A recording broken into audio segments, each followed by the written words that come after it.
हरिः ओम्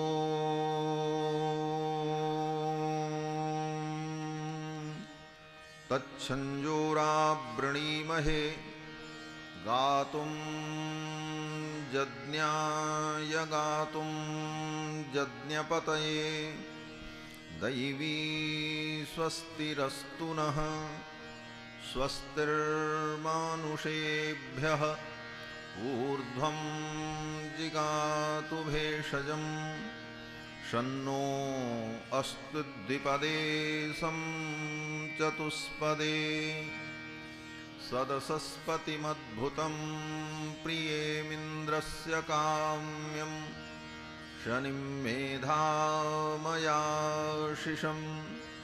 मेधां मे वरुणो ददातु मेधामग्निप्रजापतिः मेधामिन्द्रश्च वायुश्च मेधां धाता ददातु मे विश्वानि देव सवितर्दुरितानि पराशुव जदभद्रं तन्न आशुव रामाय रामभद्राय रामचन्द्राय वेधसे रघुनाथाय नाथाय सीतायाः पतये नमः रामं रामानुजं सीतां भरतं भरतानुजं सुग्रीवं वायुसूनुं च प्रणमामि पुनः पुनः नमोऽस्तु रामाय सलक्ष्मणाय देव्यै च तस्यै जनकात्मजायै नमोऽस्तु रुद्रेन्द्रयमानिलेभ्यो नमोऽस्तु चन्द्रार्कमरुद्गणेभ्यः चरितं रघुनाथस्य शतकोटिप्रविस्तरम् एकैकमक्षरं प्रोक्तं महापातकनाशनम् उल्लङ्घ्य सिन्धोः सलिलं सलीलं यः शोकवह्निं जनकात्मजायाः आदाय तेनैव ददाह लङ्कां नमामि तं प्राञ्जलिराञ्जनेयम् आञ्जनेयमत्पाटलाननं काञ्चनाद्रिकमनीयविग्रहं पारिजाततरुमूलवासिनं भावयामि पवमाननन्दनं यत्र यत्र रघुनाथकीर्तनं तत्र तत्र कृतमस्तकाञ्जलिं बाष्पवारि परिपूर्णलोचनं मारुतिं नमत राक्षसान्तकम् वैदेही सहितं सुरद्रुमतले हैमे महामण्डपे मध्ये पुष्पकमासने मणिमये वीरासने सुस्थितम् अग्रे वाचयति प्रभञ्जनसुते तत्त्वं मुनिभ्यः परं व्याख्यान्तं भरतादिभिः परिवृतं रामं भजे श्यामलम् आपदामपहर्तारं दातारं सर्वसम्पदां लोकाभिरामं श्रीरामं भूयो भूयो नमाम्यहम् ऋक्यजुस्सामरूपाय वेदाहरणकर्मणे प्रणवोद्गीतवपुषे महास्वशिरसे नमः शाण्डिल्याह्वयवं शमारितविधुं श्रीकोसलेशार्चकं विश्वक्सेन यतीन्द्रदेशिकपदद्वन्द्वारविन्दाश्रितं स्वाचार्ये सुयतौ जगद्गुरुवरे श्रीरामनारायणे नित्यं सक्तमतिं जगद्गुरुवरं श्रीवासुदेवं भजे। अस्मद्गुरुभ्यो नमः, अस्मत्परमगुरुभ्यो नमः, अस्मत्सर्वगुरुभ्यो नमः। श्रीमते श्रीभाष्यकाराय नमः। श्रीपराङ्कुशपरकालयतिवरवरप्रतिवादिभीकरगुरुभ्यो नमः। श्रीजानकीकान्तस्मरणं श्रीराधाकान्तस्मरणं पूर्वाचार्याः सहायाः सन्तपूर्वाचार्याः सहायाः। बोलिए श्री सीतारामचंद्र भगवान की, श्री हनुमान जी महाराज की,